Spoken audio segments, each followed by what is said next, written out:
So that is why economic survey is always important for the mains perspectives and from the prelims as well. And those who are going to appear for the interview, और ऐसे भी अगर नहीं भी जा रहे हो ना फिर भी तो आपको चाहिए, है ना। चलो देखते हैं फिर। Now everybody is comfortable with, hope so. चलो फिर। Now what economic services and the PRS से मैंने ले लिया ये वाला, ताकि समरी हमें देखो काल ही पब्लिश हुआ है तो it would not be possible for me to write the summary by मतलब माई सेल्फ, खुद मतलब बैठ के एकदम बनाना ना। तो it was neither having the plan to have this session today itself, कि आज ही लेना था। तो देखो ये तो बारिश के चक्कर में कोई नहीं आ पाए, तो मैंने सोचा कि ऐसा करते हैं ऑनलाइन क्लास ले लेते हैं आज। होप मतलब इसमें कोई किसी का दिक्कत तो नहीं है। Now the keywords. देखिए इकोनॉमिक सर्वे में फास्ट ये दिया गया कि this would be presented by home, obviously the survey finance minister Nirmala Sitharaman stable the economic survey on 22nd of July 2024। देखो एक तो बात यह है कि इकोनॉमिक सर्वे कौन प्रेजेंट करता है और सर्वे क्यों किया जाता है। देखो सर्वे इसलिए होता है कि ताकि हमें पता चले क्या हो रहा है, सिनारियो क्या है इकोनॉमिक्स में, नहीं तो पॉलिसी कैसे बनेगा फिर। तो इसलिए ना कि हमेशा we would have to have that areas, if मतलब एटलीस्ट के last what we plan for the last time, what we achieved, what we have not achieved, where the economy is heading towards, what policies is required, all sort of questions that would be answered through this. So that is why when we will have the plan, that would be the macro plan, because in this scenario we have to go through the macro plan. Whenever we talk about the national level, obviously that would be the macro plan. In that macro plan we need to have the survey, so that the survey will tells you what's the scenario your economy and where the economy is heading towards. For say for the first important point is GDP. Now GDP for let's say अच्छा सबूत important आपको केमती तमें mains. अच्छा हिंदी तो hope के मतलब सबका कोई दिक्कत नहीं है, हिंदी में भी दिक्कत तो किसी को भी है नहीं, ठीक है ना, कंफर्टेबल एवरीवन। चलो फिर ऐसा तो नहीं है किसी को लगता है कि आप मतलब आज अचानक हिंदी बोलने लग गए, ऐसे कुछ नहीं, सोचा कि यार कभी कभी बोल भी लेते हैं, है ना। तो ऐसे क्या है कि देखो कि ये जो इकोनॉमिक सर्वे है भाई आपको मेंस में बहुत काम क्या आएगा चीज़, क्योंकि मेंस में जब हम लिखते हैं ना कि चलो फिर वुमेन पार्टिसिपेशन हो गया और एग्रीकल्चर हो गया और एमएसएमई हो गया और आपका प्री में भी हो गया, तो हर कहीं पे ना एक टेम्पलेट होता है इकोनॉमिक्स का। जब भी आप आंसर लिख रहे हो ना एक टेम्पलेट होता है। टेम्पलेट का मतलब क्या है?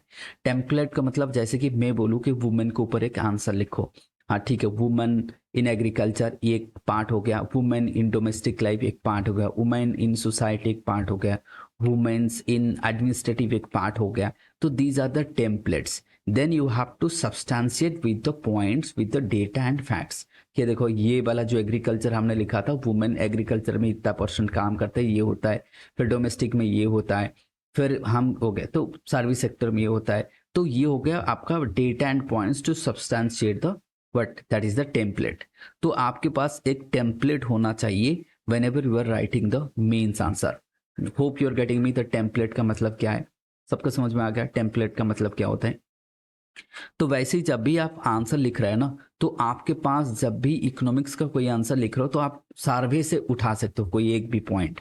जैसे हाँ देखो कि लेट से अगर आपको पूछे कि इंडियन इकोनॉमी क्यों नहीं मतलब जा रहा है, कि 2 डिजिट पे क्यों नहीं जा रहा है, तो पता सो तो मतलब इससे पहले अगर हम देखेंगे तो इकोनॉमिक सर्वे में जितने सारे सर्वे आया था ना कि बिफोर और prior to the 2021, okay prior to 2020 and it I would say better to say even 2022 we perform well. तो ये अचानक ऐसे क्या हो गया कि फिर हमारा जीडीपी ग्रोथ रेट कम हो गया। अगर मैं आपसे पूछूं कि आपको ऐसे क्वेश्चन आ गया मेंस में यूपीएससी में कि जीडीपी ग्रोथ रेट हमारा क्यों हुआ, what are the factors, major factors that hurting the GDP growth of India, अगर तो उसका टेम्पलेट क्या होगा। देखो आप खुद से तो पॉइंट बना नहीं सकते, मतलब बना भी सकते हैं तो उतना ऑथेंटिसिटी रह सकता है, नहीं भी रह सकता है। तो इसलिए ना हमें क्या करना है कि जो सर्वे है बजट है वहां से कुछ पॉइंट को उठाना पड़ता है, तो उसको सब्सटेंशिएट करने के लिए। तो यहाँ पे भी ऐसे सीन है। तो मतलब क्या है, आप यहाँ से बोल सकते हो कि देखो इकोनॉमिक सर्वे ने बोला है ये है कि दीज आर द हेडविंड्स, कुछ हेडविंड्स है, कुछ मतलब कॉन्फ्लिक्ट, ग्लोबल कॉन्फ्लिक्ट हो गया। तो डिफरेंट अप्रोच से आप लिख सकते हैं। जैसे कि एक इंटरनेशनल एंगल से टेम्पलेट में, फिर डोमेस्टिक एंगल से लिखना, फिर डिजास्टर कोई पॉइंट है तो फिर उसको हेड विंड, इंटरनेशनल के अंदर बहुत सारे हेड विंड्स है, उसमें कोविड हो सकता है, उसमें यूक्रेन वार हो सकता है, उसमें गाजा हो सकता है, गाजा का इशू। तो ये मतलब इंटरनेशनल इशूज में सारे के सारे हेडविंड्स है। तो हेडविंड्स बार बार आप सुनते होंगे कि हेडविंड्स हमेशा जब भी ये लोग, जैसे इकोनॉमिक सर्वे हो गया कि मेजर डॉक्यूमेंट प्रेजेंट करते हैं ना इकोनॉमिक्स के रिलेटेड, तभी एक वर्ड तो पक्का आ जाता है कि हेडविंड। समझ में आ रहा है ना सबको हेडविंड का मतलब क्या है? हेडविंड का मतलब क्या है? जो ऐसे कुछ फैक्टर्स है जो इकोनॉमिक्स को मतलब पीछे खींच रहा है। ठीक है, सब समझ में आ रहा है सबको? Everybody fine? तो headwinds, the global headwinds, that would be the COVID. Now let's say I will go through this paragraph. तो चलो फिर एक देख लेते क्या कह रहे हैं कि इकोनॉमिक सर्वे का ग्रोथ कितना होगा, 6.5 से लेकर 7% होगा, मतलब एक्सपेक्टेड। तो ये आपका फर्स्ट पॉइंट मिल गया कि there would be economic growth according to the survey would be 6.5 to 7।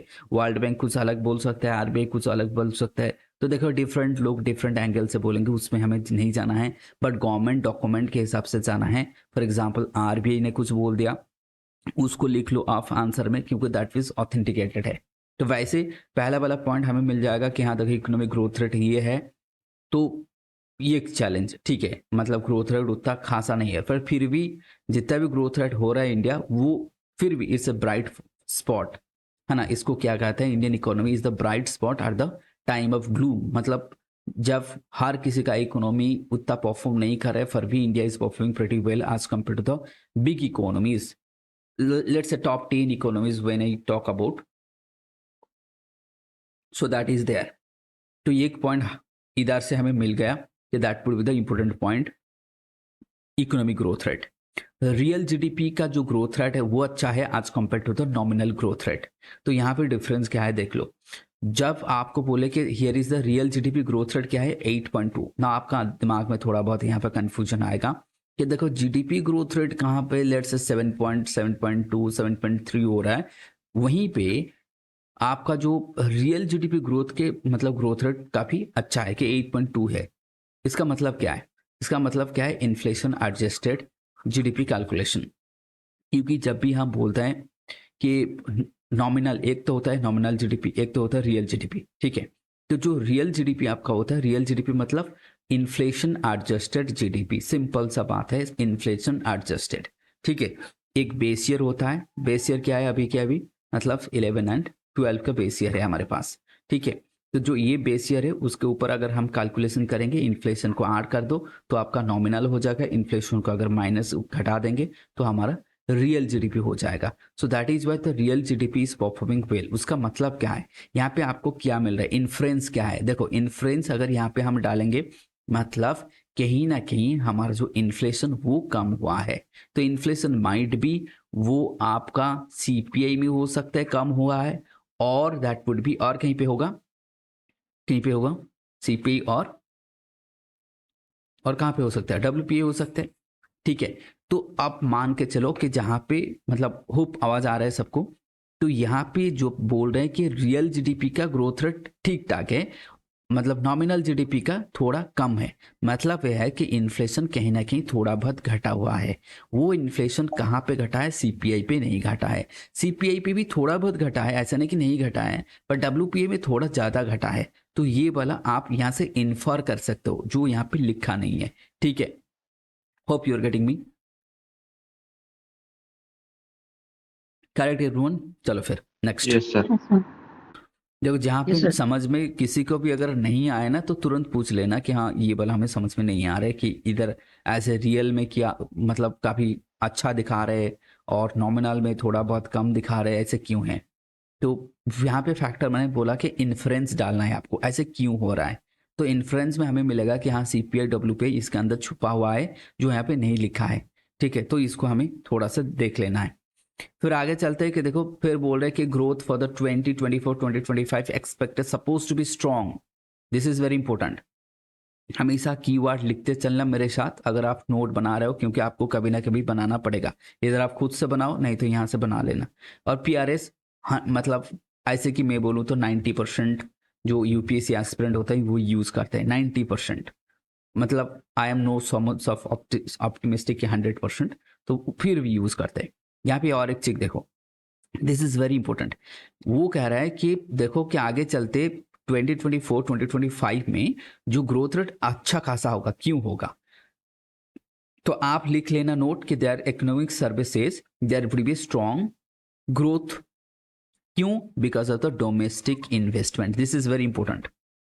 This is very because of the domestic investment, demand, agricultural performance and increase in merchandise and the service sector. This is very important point of your economic survey।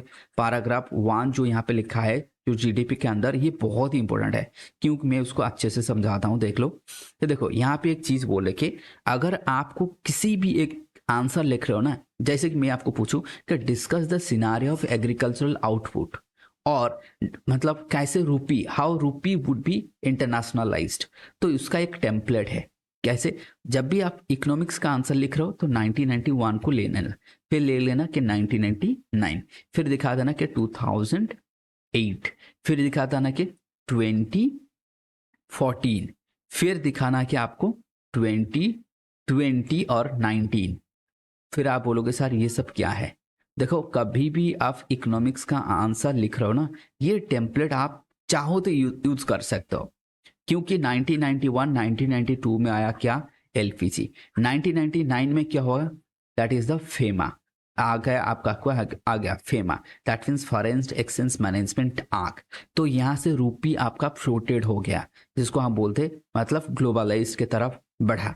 तो ये वाला point आप add कर सकते हैं जब भी आपको क्वेश्चन पूछे कि what are the steps is been taken by the government of India और the RBI to internationalise the rupee. तो ये वाला पॉइंट को ना आप वहां से डाल सकते हैं कि ये फेमा आ गया, और ये देखो इकोनॉमी को हमने जो ओपन क्लोज था उसको ओपन कर दिया 1991 में। फिर 2008 में क्या हुआ कि ग्लोबल हेडविंड्स, जिसको हम बोलते हैं इकोनॉमिक्स डिप्रेशन, आ गया था। फिर 2014 में हमने जीएसटी वगैरह ले आया, तो यहाँ पे थोड़ा चेंजेस आ गया इकोनॉमिक्स में। फिर 2020 19-20 में कोविड आ गया, तो यहाँ पे थोड़ा चेंज आ गया। तो this is how you have to form the structure. इसको एक छोटा सा फ्लो चार्ट बना लेना, ताकि it would be very easy to show the examiner के देखो ये सारे, this is how the economy is propagating. अगर आप एग्रीकल्चर के बारे में लिख रहे हो, बस सेम ही टेम्पलेट को यूज कर लेना। कैसे लिखना है कि जैसे कि हाँ ठीक है, हमारा कब आया कि 1960s में, लेट्स से 1965, तो 1965 ले लेना, और 64 यहाँ से आ गया एग्रीकल्चर रेवोल्यूशन, जिसको हम बोलते हैं ग्रीन रेवोल्यूशन। फिर आ जाना डायरेक्ट 1991 1992, क्योंकि यहाँ पे जितना भी प्रोड्यूस हो रहा था वो खुद हम खा रहे थे, क्योंकि वहां पे तो बेच नहीं सकते थे, मतलब बेच सकते थे बट इकोनॉमी उतना ओपन नहीं हुआ था। देन यहाँ पे इकोनॉमी ओपन हो गया अगेन 1999, क्योंकि यहाँ पे आपका इंटरनेशनलाइजेशन बढ़ गया। फिर आप देखो agriculture export, India is now one of the leading export हो गया बाय द 2023। तो उसको भी ऐसे एक फ्लो चार्ट बना के लिख लेना कि हम जब एक टाइम था कि वी वेर, आप सबको पता है कि जब एग्रीमेंट था, एक था कहना शिपिंग, मतलब कौन शिप टू माउथ, एक कॉन्सेप्ट था ना शिप टू माउथ, मतलब अमेरिका से ग्रेन आएगा तब हम खाएंगे, नहीं तो नहीं आएगा तो नहीं खाए भाई, है ना? ये तो सबको याद है ये सारे पॉइंट, है कि नहीं? तो ऐसे आप लिखते जाना, ताकि आपका जो मार्क है ना वो अपने आप एनहांस हो जाएगा। शायद सबको समझ में आ रहा है ये वाला जो मैं बोला। तो ऐसे ही मतलब कुछ हम टेम्पलेट बना सकते हैं कि एग्रीकल्चर के लिए अगर क्वेश्चन आए तो ये वाला फ्लो चार्ट हम ऐड कर देंगे, रूपी का है तो ये वाला फ्लो चार्ट कर देंगे। तो आप ना ऐसे ऐड कर सकते हो कि 1991 1999, मैंने क्यों बोला ये आपको शायद समझ में आ गया। वैसे ये सारा, जैसे कि आपका GDP, let's say GDP growth आप थोड़ा बहुत अच्छा खासा हो गया, क्यों हो गया? Because of the LPG. क्यों हो गया? Because of liberalise investment. हमने क्या किया कि एफडीआई को थोड़ा इजी कर दिया। तो वैसे आपको एक टेम्पलेट बनाना है आंसर लिखने में, और ये मतलब ज्यादातर फॉलो कर रहे हैं आजकल। तो हमें देखना है कि जो आगे जाके इकोनॉमिक ग्रोथ रेट अच्छा खासा रहेगा, उसका रीजन है domestic. That means Indian economic growth का जो हिस्ट्री है वो consume, that mean domestic led. China का उल्टा है, चाइना का क्या है? एक्सपोर्ट। उसका एक्सपोर्ट लेड ग्रोथ, ध्यान से याद रखना। चाइना का क्या है? Export led growth. हमारा क्या है? Domestic led growth. मतलब खुद का डिमांड है, खुद का इन्वेस्टमेंट है, एग्रीकल्चर परफॉर्म कर रहा है। देखो एक्सपोर्ट हमारा सर्विस सेक्टर ज्यादा करते हैं, मर्चेंडाइज एक्सपोर्ट बहुत ही कम है। तो ये हमारा ग्रोथ का स्टोरी है, सर्विस सेक्टर ग्रोथ का स्टोरी है, एग्रीकल्चर ग्रोथ का स्टोरी है, domestic investment and domestic demand that to be the largest market. तो ये जो कीवर्ड यहाँ से लिखना है, चाइना के क्या है, एक्सपोर्ट ओरिएंटेड ग्रोथ। अगर तो that means if I will ask a question from all of you कि in the time of global headwinds, that भी कोविड के टाइम में जब के सारे दुनिया की इकोनॉमी नीचे जा रहा था ग्रोथ के टर्म्स पे, why India was only standing like a but in silver cut like a hard rock. That global headwinds though impacted the Indian economy, but it was not that much which could have. क्यों ऐसा क्यों है? Anyone? The domestic demand was that high. So great. So that means because of the domestic angles, because as I said कि China's economy is depend on export। भाई export आप किससे करोगे? बाहर का कंट्री में अगर इकोनॉमी अच्छा खासा नहीं चल रहा है, तो दुनिया भर में कोविड है, तो एक्सपोर्ट कौन करेगा? नहीं तो लेंगे, नहीं खरीदेंगे। तो but on the other side India's domestic that is the economic growth is due to the domestic investment demand, domestic factor के लिए। That is why the global headwind would not impact much more on the Indian economy as compare to the other. तो ये आपका मतलब point हो गया कि आप कभी भी आंसर लिख रहे हो तो इस पॉइंट को आप जिगर कर सकते हो। चलो फिर आगे देखते हैं। On the other hand, the survey recognizes geopolitical risks. This is very important. Now, what survey recognizes? This is the positive factor. ये हो गया हमारा पॉजिटिव फैक्टर के, देखो डोमेस्टिक डिमांड अच्छा खासा ही है, तो उसके ना कुछ नेगेटिव फैक्टर्स भी है। तो नेगेटिव फैक्टर्स क्या उन्होंने बोल के देखो, जियो पॉलिटिक्स रिस्क, जैसे कि आप मतलब यूक्रेन वाला फैक्टर लिख सकते हो। यहाँ पे Red Sea, there is also geopolitical tensions in West Asia in terms of the Gaza strike. तो यहाँ पे जो ट्रेड वगैरह वहाँ पे भी थोड़ा बहुत डिस्टर्शन हो रहा है, जैसे कि for example supply chain distortion, high commodity prices, मतलब इन्फ्लेशन बढ़ रहा है। तो ये वाला पॉइंट आप लिख सकते हो अपने आंसर से कि जो अगर आपका जीडीपी ग्रोथ 7.6.57 हो रहा है, जबकि 2022 से कम है, 2021 से कम है, क्यों? क्योंकि जियोपॉलिटिकल रिस्क बढ़ गया है, क्योंकि सप्लाई चेन डिस्ट्रप्शन हुआ है, रेड सी पे दिक्कत चल रहा है, कमोडिटी प्राइसेस बढ़ रहा है। तो ये प्रोटेक्शनिज्म का मतलब समझ सकते हो सब। यूएसए बोल रहा है कि भाई तारीफ लगा दो, नॉन तारीफ बैरियर, ये सब इन्फ्लेशन हो रहा है, reviving that is what inflationary pressure. तो ये सारा है negative point. These are what negative point. Here is the positive points कि ग्रोथ क्यों बढ़ेगा, नहीं बढ़ने का अगर है तो ये नेगेटिव पॉइंट आपको लिखना है। So this is how you have to, मतलब ये काफी अच्छा है, समरी आपको मिल गया ना। नेक्स्ट इन्फ्लेशन के चलते हैं। देखो तो इकोनॉमिक ग्रोथ, यहाँ से जो भी पॉइंट मतलब क्वेश्चन अगर आए तो इसको आप आराम से यूज कर सकते हो। हाँ ये वाला हो गया कि पॉजिटिव फैक्टर, ये नेगेटिव फैक्टर। तो अगर दोनों को मिला के देखें, इंडिया कहीं ना कहीं मिडिल पाथ पे जा रहा है। तो अगर किसी का ऊपर हाँ ज्यादा ये हावी हो सकता है, किसी के ऊपर ज्यादा ये हावी सकता है, तो इंडिया पॉजिटिव साइड पर रहेगा because of the domestic factor. समझ में आएगा सबको? Clear everyone? ठीक है, चलो फिर ना, इसमें सब है ना, समझ में आ गया ना सबको? बाकी सबको आ गया।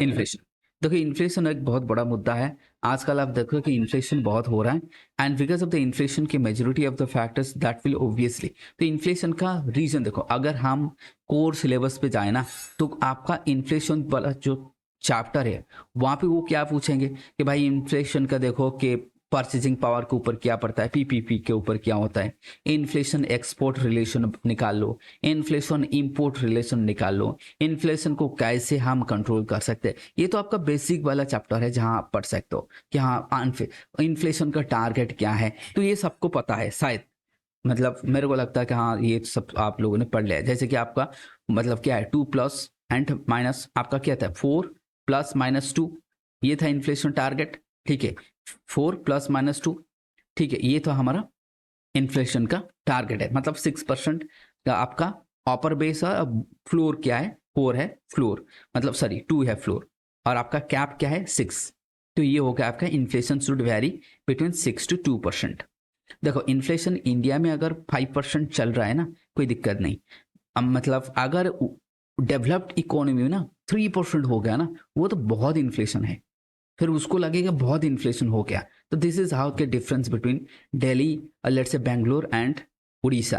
तो एक चीज में यहाँ पे कंपेयर, मतलब एक अच्छी चीज काले डिस्कस हुआ था कि यूपीएससी के कुछ मतलब हमारे जो ग्रुप्स है, तो वहाँ पे डिस्कस हुआ था कि भाई देखो कि हाँ, जब उड़ीसा में ना कि मतलब जैसे कि सब्जी के रेट 5 रुपये बढ़ गया, टोमेटो लेट से टोमेटो 30 रुपीज़ में आपको मिलता है, अब 40 हो गया, 10 रुपये बढ़ गया। लेकिन आप बैंगलोर में देखो ना, वहीं पे वहाँ पे 20 रुपीज़ बढ़ रहा है, ठीक है। तो रेट ऑफ इन्फ्लेशन वहाँ पे ज़्यादा हो सकता है, यहाँ पे ऑलरेडी कम था तो 30 से 40 हुआ, वहाँ तो पहले से ही 40-50 था ना, उससे और बढ़ गया। तो ये वाला भी कहीं ना रीजनल वेरिएशन ऑफ इन्फ्लेशन भी आप बोल सकते हो कि हाँ देखो, फिर भी हमें तो ओबियसली लगेगा क्योंकि इनकम और पर कैपिटल इनकम इधर थोड़ा कम है। चलो फिर आते हैं, तो बेसिक चीज़ तो आप सब समझ आ गए। तो इन्फ्लेशन क्या होता है? देखो इन्फ्लेशन का मीनिंग क्या होता है। इन्फ्लेशन का मीनिंग होता है परसिस्टेंट इंक्रीज ऑफ किसी भी कमोडिटी का कि gradual rise of price on A base rate. जैसे कि फॉर एग्जांपल कोई एक पेन आप 2011 में खरीदते थे 10 रुपये में, वो आज हो गया 20 रुपये, तो हमें पता चल गया हाँ देखो इन्फ्लेशन 10 रुपये बढ़ गया है उसका चीज। तो इसको हम बोलते हैं इन्फ्लेशन जो बढ़ा है एक पीरियोडिक। तो बेस क्या है? 2011 हमने लिखा कि बेस नहीं होगा तो कैलकुलेशन में दिक्कत होगा। That is why base rate, एक बेस ईयर ले लेंगे, वहां से बेस रेट से कैलकुलेट होगा। तो इन्फ्लेशन बढ़ रहा है, तो इन्फ्लेशन देखो रिटेल इन्फ्लेशन क्या है 5.4, द लोएस्ट लेवल सिंस कोविड-19, तो थोड़ा बहुत कम हुआ है। फूड इन्फ्लेशन लेकिन कम नहीं हुआ। एक देखो यहाँ पे रिटेल इन्फ्लेशन दैट मीन्स जिसको हम बोलते हैं सीपीआई, वो देखो सीपीआई के अंदर बहुत सारे कमोडिटीज होता है, वहां पे फूड हो सकता है, उसमें फ्यूल हो सकता है, उसमें बाकी मेडिसिन वगैरह ये सारे के सारे आ जाता है। लेकिन जो फूड का आइटम है ना, वहां पे इन्फ्लेशन स्टिल 6.6 है, लगभग 7 के आसपास है। तो ये देखते हो 7.5 इन 2024, तो फूड इन्फ्लेशन ज्यादा है इंडिया में। तो फूड का इन्फ्लेशन ये थोड़ा मुद्दा है जिसको आप बोल सकते हो। मतलब क्या है कि we need to control the food inflation. Now there would be a debate, if India is one of the largest producer of the food grains and the vegetables होगा ये सारे के सारे, फिर इन्फ्लेशन क्यों बढ़ रहा है? ऐसे क्वेश्चन भी आपको पूछ सकते हैं कि India is a net provider of food to the rest of the world and despite the fact its food inflation is higher. मतलब सीपीआई का अगर एवरेज देखेंगे तो 5.4, इधर फूड इन्फ्लेशन देखो 7.5, तो काफी ज्यादा है। तो इस पे आप बोल रहे कि फूड इन्फ्लेशन होने का कॉजेस क्या है? रशिया यूक्रेन वार, तो आपको कॉजेस मिल गए कि हाँ ये हो गया। डोमेस्टिक वेदर कंडीशन, ये बहुत ही इंपॉर्टेंट है, मतलब क्लाइमेट एंड इन्फ्लेशन के अंदर रिलेशन। तो ये वाला इकोनॉमिक सर्वे शायद आपने चीफ इकोनॉमिक एडवाइजर के स्पीच का अगर सुना होगा, तो उन्होंने बोले थे कि आईएमडी ने बोला था कि रेनफॉल इतना होगा, लेकिन रेनफॉल उतना हुआ ही नहीं। तो because of the climate change and the impact on the agriculture, that is also hurting the inflation targeting in the market और डोमेस्टिक मार्केट पे inflation.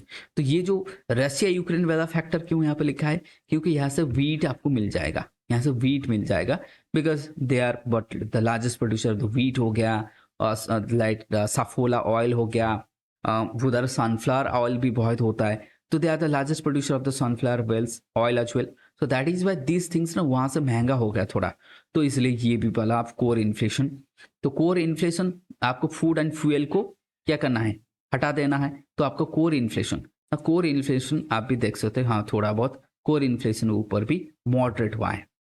Core inflation that means inflation minus food and fuels का जो inflation, उसको हम घटा देंगे उसमें item.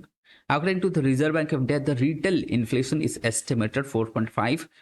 इनका कहना है कि देखो इट वुड बी बिलो 6, क्योंकि हमने टारगेट किया था 2.6, ऊपर क्या होगा आपका cap, that would be the cap, here would be the floor, तो ये हो जाएगा। तो दैट मींस ये इनका कहना है कि भाई देखो जो हमारा टारगेट है ना, वो टारगेट के अंदर रहेगा। The survey noted that the short terms inflation overtook the benign, मतलब हाँ कभी कभी शॉर्ट टर्म्स होता है लेकिन वो लॉन्ग टर्म पे चलेगा, लॉन्ग टर्म पे ठीक ठाक रहेगा, शॉर्ट टर्म से थोड़ा बहुत ज़्यादा हो गया वो कंट्रोल हो जाएगा, don't worry for that. How the long term price stability में नीड बी शॉर्ट मेजर्स। क्या है measures? This is the measures. अगर देखो इन्फ्लेशन को आपको कम करना है, क्या करना है, दिस इज द मेजर्स। तो जब आप नोट बना रहे हैं ना कि इन्फ्लेशन इतना चल रहा है, how to control the inflation, क्यों बढ़ रहा है? क्योंकि रशिया ये का चीज हो गया, हमें मिल गया, क्यों? क्योंकि बिकॉज ऑफ द फ्लड, क्या क्योंकि हो रहा है क्लाइमेट चेंज हो रहा है, तो उसके चलते इन्फ्लेशन बढ़ रहा है। उसको इन्फ्लेशन को कैसे कंट्रोल करना है? ऐसे कंट्रोल करना है। यहाँ पे ये वाला पॉइंट आपका हो गया। क्या है point number 1?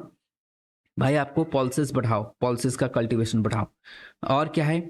Modern storage facilities. नहीं तो क्या है? वेजिटेबल्स। हमारे देश में 60% of the total produce goes waste after post harvestation, कि जो पोस्ट हार्वेस्ट मैनेजमेंट है, पोस्ट हार्वेस्ट लॉस है, उसको मिनिमाइज करो। इवन इसके ऊपर भी शायद मार्च और अप्रैल में एक योजना का मतलब योजना भी आया था, उसमें लिखा गया था कि जो फूड पोस्ट हार्वेस्ट के ऊपर भी आया था, उसको भी देख लेना ताकि आपको कनेक्ट होता है। दैट मीन्स आपको अगर एक तो कल्टीवेशन बढ़ाना है, दूसरा स्टोरेज फैसिलिटीज उसको हमें मजबूत करना है, फिर effective model build up price from the farms to the final consumer.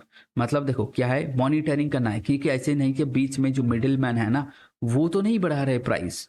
ऐसे भी देखना पड़ेगा कि होर्डिंग वगैरह भी हो सकता है, जो कंज्यूमर्स है उसके ऊपर इम्पैक्ट आ रहा है, क्योंकि जो मतलब जिसको हम बोलते हैं farmers, the peasants are not getting the benefits of the inflations are being benefited to the middleman rather than to the farmers. So this is the point you can write what would be done to reduce or to check the inflation, growing inflation। यहाँ से आपका point मिल गया। Next current account पे आ जाते हैं। तो current okay fine, this one agriculture से हमें देख ले थोड़ा बहुत, क्योंकि फिर तो बजट भी आएगा ना, बजट भी तो हमें लिखना पड़ेगा, वहां से भी थोड़ा पॉइंट हो जाकर। आपको क्या लिखना है, देखो 3 से 5 पॉइंट, 5 से ज्यादा पॉइंट नहीं लिख पाओगे। यहाँ पे ऐसे ही 3-4 पॉइंट मिल गया, बस बजट से 1-2 ले लेना, हो गया आंसर। तो आंसर रेडीमेड आंसर आपको मिल जाएगा बिल्कुल। The current account deficit, the current account deficit का मतलब क्या है, मतलब ऐसा है कि you are exporting less importing more. जब आपका एक्सपोर्ट लेस इंपोर्ट मोर है, जैसे कि 100 बिलियन हम इंपोर्ट करें, एक्सपोर्ट करें 50 बिलियन, तो आपका डेफिसिट क्या हो गया, 50 बिलियन यूएसडी का मतलब क्या हो गया, आपका डेफिसिट हो गया। सो दैट इज द डेफिसिट। और डेफिसिट जिसको हम बोलते हैं करेंट अकाउंट डेफिसिट, दोनों होता है, एक होता है करेंट अकाउंट, एक होता है कैपिटल अकाउंट। तो करेंट अकाउंट में जैसे कि एक्सपोर्ट इंपोर्ट आ गया, ये सारे के सारे आपको सारे के जितने सारे चीजें हो रहा है एक्सपोर्ट इंपोर्ट सब आ जाएगा। तो करेंट अकाउंट डेफिसिट रिड्यूस हो गया कितना, देखो 23.2 billion, that mean 0.7 billion compare to that means what 2% of the GDP in 22-23 में। तो थोड़ा बहुत इंप्रूव हुआ है, क्योंकि ये बार बार न्यूज पे था, आप भी देख लेना। उसका मतलब ये नहीं कि नेगेटिव हो, मतलब 0 हो गया, पॉजिटिव में आ गया, बिकॉज ऑफ द डिक्रीज। क्यों, देखो because of the decrease in merchandise trade deficit, increasing service export बढ़ गया, increasing remittance. This is very important. अगर आपका ये क्वेश्चन आए कि in the recent past the current account मतलब of India has improved, then how that has improved. Point 1 आपको लिखना है कि यहाँ पे मर्केंडाइज ट्रेड डेफिसिट होगा, डिक्रीज हो गया मर्केंडाइज, मतलब जितना इंपोर्ट हुआ था वो थोड़ा बहुत कम हो गया। एक्सपोर्ट बढ़ गया, कौन सा, सर्विस सेक्टर में एक्सपोर्ट बढ़ा है, और क्या, रेमिटेंस इंक्रीज हो गया, तो इसलिए ठीक है। तो रेमिटेंस आपका इंक्रीज हो गया, तो रेमिटेंस आपका करंट अकाउंट में आ जाता है।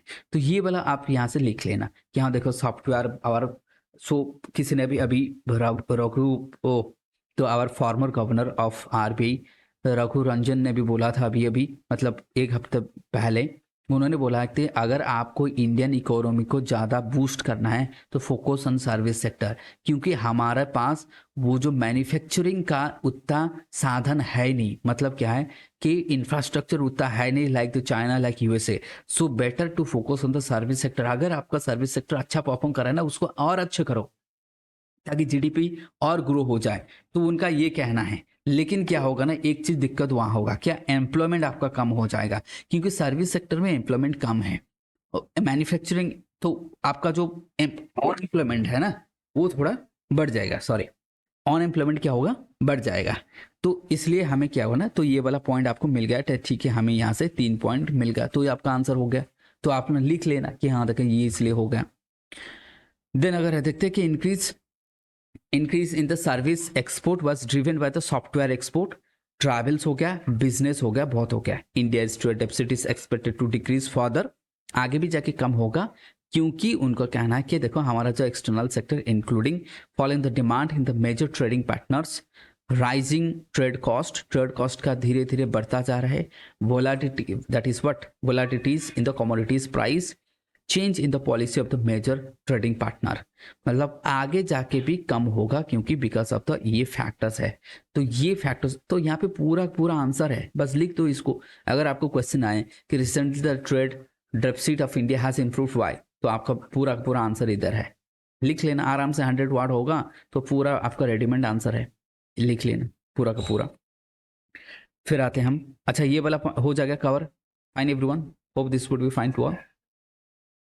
Now we will comes to the next part, trade deficit. देखो ये वाला मतलब मेरे को पता नहीं कितने लोग मतलब how many of you are habitated और habituated of going through the economic survey and deposit, but since my preparation I have learned things that this is the area from where you can enrich your answer, and every aspirant, so those who are preparing for the UPSC, they do value this such things because they are aware that this is the point is a ready-made and और ये latest भी है, तो इसलिए that is why that is going to value of your preparation.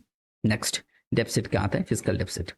Now when it comes to the fiscal deficit, तो fiscal deficit obviously the central government has reduced from 6.4 to 5.6 GDP in 2024. तो इनका कहना है कि government fiscal deficit को थोड़ा बहुत कम कर लिया है।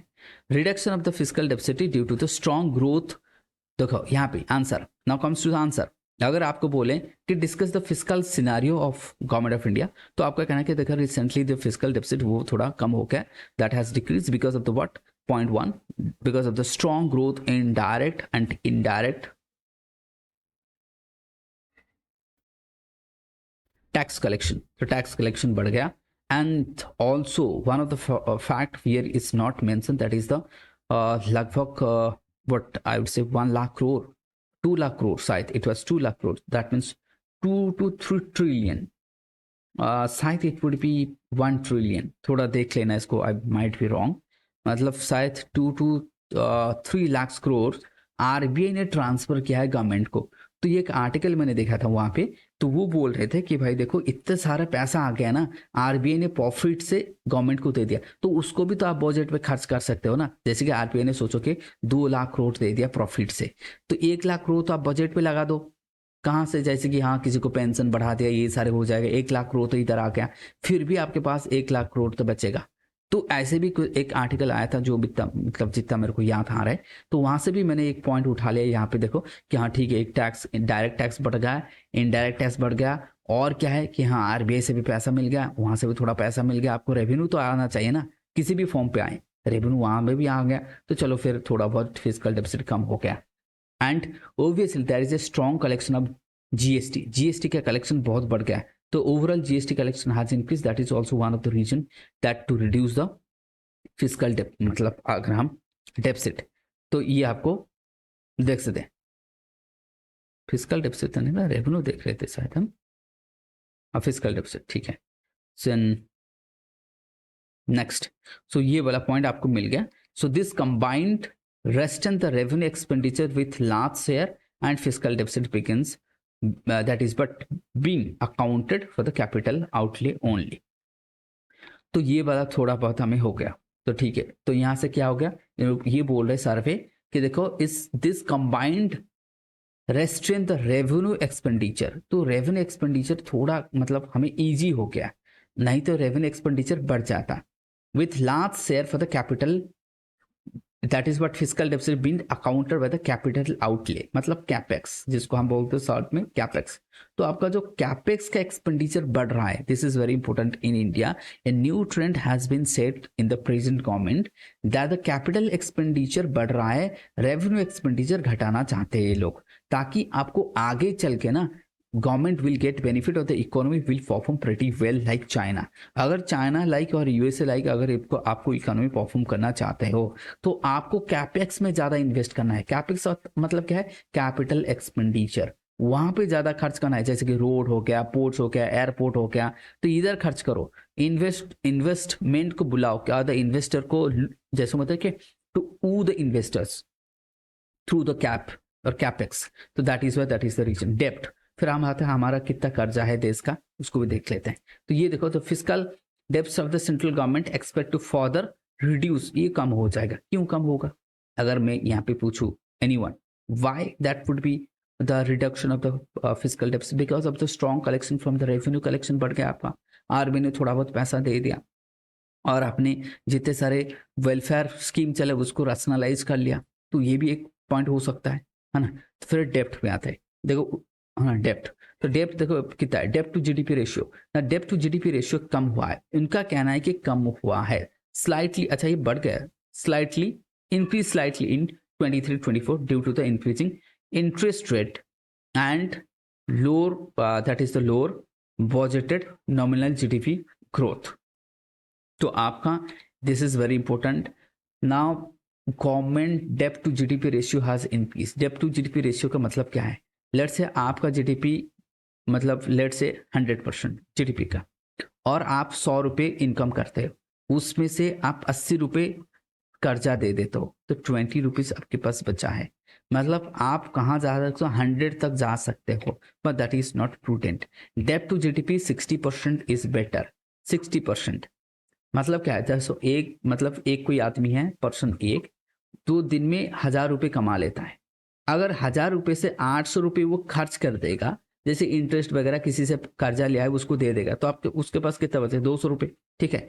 तो ये जो रेशियो है ना, उसको हम बोलते हैं डेप्ट टू जीडीपी रेशियो। मतलब आपका कर्जा इतना है, 800 रुपये आपको देना पड़ेगा, 1000 रुपये आप कमाते हो, ये कमाता मतलब क्या है, जीडीपी ग्रोथ हो रहा है यहाँ पे, देते हो मतलब क्या, आपका डेप्ट है, ये कर्जा है आपका, तो ये रेशियो जो होता है उसको बोलते हैं हम डेप्ट टू जीडीपी रेशियो, ठीक है। तो ये जो डेप्ट टू जीडीपी रेशियो अगर बढ़ गया मतलब आपका कर्जा बढ़ गया, घट गया तो मतलब ठीक है आपका कर्जा कम होगा। भाई कब बढ़ेगा, बढ़ेगा क्यों, अगर आपका रूपी, देखो एक चीज यहाँ पे बहुत इंपॉर्टेंट है, यहाँ पे क्या लिखा है कि मतलब interest rate, increasing interest rate, आपने किसी से कर्जा लिया है, वो इसका इंटरेस्ट रेट ज्यादा है, तो इंटरेस्ट रेट अगर ज्यादा होगा तो वो 800 के जगह 850 भी हो सकता है, 900 भी हो सकता है, इंटरेस्ट अगर बढ़ गया तो इंटरनेशनल मार्केट में, हाँ कि नहीं, ये समझ में आ रहा है ना सबको, नहीं आ रहा है किसी को, समझ में आ रहा है। तो उस वहां पे क्या होगा ना, तो आपको ये थोड़ा सा बढ़ जाएगा, तो इसलिए इसको भी थोड़ा ध्यान में रखना चाहिए कि जब भी कोई इसको कुछ कर भी नहीं सकते, क्योंकि वो global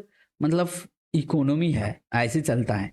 however it is expected to decline back, हो सकता है थोड़ा बहुत मॉनेटरी पॉलिसी से हो जाएगा, इन्फ्लेशन कम होगा, मतलब हाँ देखो increasing in WPI and consume physical consultation, अगर हम है ना continue physical consultation, sorry physical consultation का मतलब क्या है, एनीवन समझ में आता है किसी को, फिजिकल कंसल्टेशन क्या होता है, नहीं आएगा, कोई नहीं, चलो फिर समझाते हैं। देखो जब हम बोलते हैं फिजिकल कंसल्टेशन का मतलब क्या होता है, एक तो पता है WPI मतलब आपका होलसेल प्राइस इंडेक्स हो गया, व्हेन आई से फिजिकल कंसल्टेशन मतलब है आपको फिजिकल डेफिसिट कैसे कमाना है, जैसे कि मैं जितना मतलब वीवर है, जैसे कि वीवर उसको कम कर देना है, सब्सिडीज को कम कर देना है, बिजली पे जो सब्सिडीज है उसको कम कर देना है ना, know that means Indian government is spending more on what, fuel and food and fuel subsidies में सबसे ज्यादा पैसा खर्च होता है, वहां पे अगर हम कम कर देंगे तो हम हमारा जो फिजिकल डेफिसिट थोड़ा बहुत इंप्रूव हो जाएगा। So that is how the physical consultation comes to play, ठीक है। उसका मतलब है फिजिकल कंसल्टेशन, मतलब अगर एक ही वर्ड में बोलूं कि this is the steps which require to improve your physical deficit, either you have to reduce the I would say revenue expenditure, किसी भी हालत में उसको कम करना पड़ेगा, नहीं तो फिर आप इनकम बढ़ाओ, जो भी करना है करो। तो survey noted that the centre's डेप्ट characterised by low currency and interest rate, this is very important. इनका कहना है कि भाई देखो ये जो डेप्ट बढ़ा है ना, क्यों बढ़ा है, क्योंकि रुपी अब क्या हो रहा है 80 रुपीज 81 रुपीज डॉलर के हिसाब से, तो यहाँ पे लो करेंसी हो गया, तो करेंसी का वैल्यू क्या घट रहा है, उधर इंटरेस्ट रेट बढ़ रहा है, तो आपका टोटल, अब समझ में आया सबको, अगर ये बोल दो यार ये पॉइंट समझ में आ रहा है कि नहीं, नहीं तो यहीं पे अगर सर आ क्वेश्चन रहा है। बने है ना, नहीं तो यस देखो सर, ये यस सर, यहाँ यस से सर। क्या होगा ना, देखो यहाँ से ही क्वेश्चन बनेगा, क्योंकि आपको ये वाला क्लास में नहीं पढ़ाया गया, किसी ने भी नहीं पढ़ाया होगा, अब जो भी कोई मतलब इंक्लूडिंग मी, अगर मैंने भी कभी क्लास लिया हो ना तो इकोनॉमिक्स का, तो ये वाला मैंने भी नहीं पढ़ाया, मतलब आई ऑनेस्टली एडमिट, क्योंकि ये वाला चीज ना क्या होता है कि करंट अफेयर से मिल जाता है हमें कि हाँ ठीक है भाई पीटी पे एक क्वेश्चन आ गया प्रीलिम पे कि हमारा जो फिजिकल डेफिसिट बढ़ गया, क्यों बढ़ गया, मतलब क्या आपने ज्यादा खर्च कर दिया, नहीं, उसका आपका जो करेंसी का वैल्यू कम हो गया और उधर इंटरेस्ट भी बढ़ गया, तो उसका इंपैक्ट कहाँ पे रिफ्लेक्ट हो रहा है, फिजिकल पॉलिसी के ऊपर और फिजिकल डेफिसिट के ऊपर। तो यहाँ पे एक पॉइंट आपने यहाँ से लिख लिया अपने नोट पे कि हाँ देखो ये एक फैक्टर हो सकता है फॉर द फिजिकल डेफिसिट के लिए एक फैक्टर है। तो यहाँ पे आप लिख लेना, जहाँ पे इधर आप कहीं पे भी नोट बनाए ना वहाँ पे 8 कर लेना कि हाँ ये एक factor that will also influence the physical जो डेफिसिट है वो उसको इन्फ्लुएंस कर सकता है। Due to this this is due to also low share of external डेप्ट and what external borrowing being from the official sources. तो देखो यहाँ पे बोल रहे कि ये करेंसी ये वाला पॉइंट हो गया, this is due to the low share of external डेप्ट and external borrowing being from the government official. देखो यहाँ पे गवर्नमेंट ज्यादा नहीं कर रहे हैं, यहाँ पे ज्यादा प्राइवेट सेक्टर कर रहे हैं। मतलब कुछ प्राइवेट सेक्टर वो भी लोन जो लाएगा ना वो भी आपका फिजिकल डेफिसिट में रिफ्लेक्ट होगा। तो गवर्नमेंट अगर ज्यादा करते तो सही होता। चलो फिर नेक्स्ट चलते एग्रीकल्चर। ना how agriculture is performed. Agriculture sector में अगर आपका ये तो हो गया कि इन्फ्लेशन के ऊपर यहाँ से कुछ पॉइंट ले लिया, यहाँ से कुछ हो गया, यहाँ से, तो एग्रीकल्चर सेक्टर देख लेता how the agriculture is performing. In agriculture growth rate आपको मिल गया, तो फर्स्ट पॉइंट आपको मिल गया कि ग्रोथ रेट लास्ट 5 ईयर्स में ग्रोथ रेट आपको मिल गया, ठीक है। तो that has recorded annual average growth rate 4.2% in the last. The sector total अगर हम सेक्टर देखें ग्रोथ रेट 1.4% इन मतलब 2023-24 में देखें तो उसका ग्रोथ रेट बहुत कम हुआ है against the 4.7 in 2023। That means 2023-24 में एग्रीकल्चर सेक्टर का ग्रोथ कम हुआ है। अलाइड सेक्टर, क्योंकि यहाँ पे दोनों लिखा है एग्रीकल्चर एंड अलाइड। खाली एग्रीकल्चर आप देखें तो एग्रीकल्चर 4.1, दोनों को देखते हैं पूरा सेक्टर, तो कहीं ना कहीं there is but I would say less growth in 2020 मतलब 22 और 23 में थोड़ा बहुत कम हुआ है। क्यों, रीजन क्या है? Decrease in food grain production, this is very important. तो हमारा जो फूड ग्रेन प्रोडक्शन वो कम हुआ है क्योंकि delay in poor monsoon. So reason you can see here. So this is the reason that you can add to the inflation. यहाँ पे हमने इन्फ्लेशन पढ़ा था, तो जब हम इन्फ्लेशन पढ़ रहा था ना वहाँ पे भी एक पॉइंट लिखा था, तो उसको इन्फ्लेशन में ऐड कर दो। तो इन्फ्लेशन अगर फूड इन्फ्लेशन, ये फूड इन्फ्लेशन यहाँ पे क्या है, ज़्यादा है। सीपीआई देखो कम हो रहा है, लेकिन सीपीआई के अंदर जो फूड है ना वो कम नहीं हो रहा। उसका रीजन क्या है? प्रोडक्शन कम हो गया, मानसून पुअर मानसून हो गया। जितना इस साल भी देखो ना आईएमडी बोल रहा था कि हाँ ठीक ठाक मानसून होगा, कि चलो फिर this year we will have pretty good rainfall, but as of now deficit rainfall has been recorded across the India। हर जगह इंडिया पे, मतलब गिने चुने 2-4 एरिया को छोड़ दो, overall we have deficit rainfall this year as well. तो ये बोल रहे आईएमडी, फिर बोल रहे कि देखो अगस्त सितंबर को ज़्यादा, मतलब हाँ हो सकता है कि एलिनो इफेक्ट पूरा कम हो जाएगा, लालिना इफेक्ट अगस्त सितंबर को आ जाएगा, सितंबर को आ जाएगा।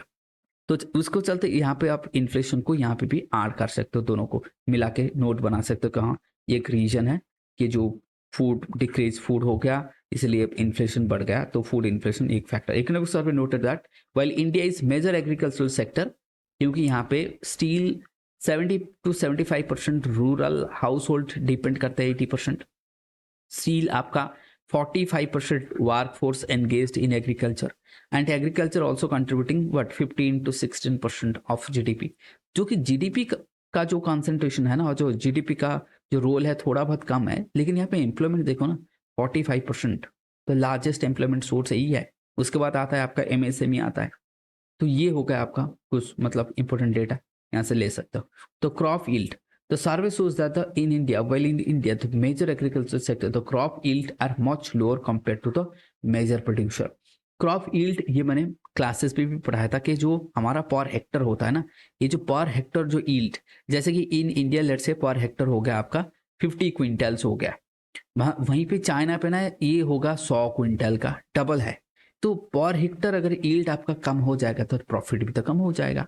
लो देन फ्रैगमेंट, ये पॉइंट आप पूरा का पूरा उठा ले ना, आंसर पे डाल दो पूरा उठा के कि क्यों है, वाई इंडिया में ये क्यों दिक्कत है एग्रीकल्चर में, क्योंकि fragmentation of land holding, low farm investment, लोग यहाँ पे फार्म पे इन्वेस्टमेंट कम करते हैं, लैक ऑफ फार्म मैकेनाइजेशन, मतलब वही ट्रेडिशनल उपाय में कर रहा है, insufficient access to the but quality input, जैसे कि कोई अच्छा खासा सीड नहीं मिल रहा है। ये तो ये पॉइंट को उठा लो डायरेक्ट, जब भी आएगा कि प्रोडक्शन क्यों कम हो रहा है, फार्म ऑफ डिस्ट्रेस क्यों है, इस सारे के सारे यहीं पे लिख दो।